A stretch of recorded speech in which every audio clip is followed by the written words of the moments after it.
అక్క అక్క అక్క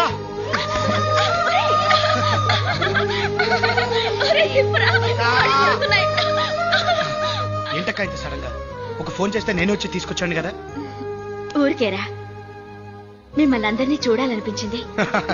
అమ్మా జానకి రామ్మ కాడు కొడుకునిచ్చి భోజనం చేద్దాం. నో, అక్కిలాంటి చెత్త తినడానికి వీల్లేదు. తనకి ఇష్టమైన అరటిపూలు తీసుకొస్తాను, అవి వండి పెట్టు.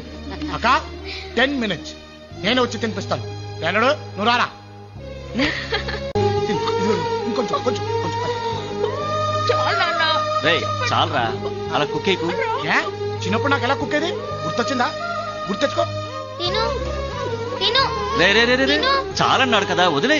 నాన్న మాకు అమ్ముంటే ఇలాగే పెట్టేది కదా. అమ్మ లేకపోయినా వాడికి అక్కవి నువ్వు ఉన్నావుగా. అమ్మ లేదని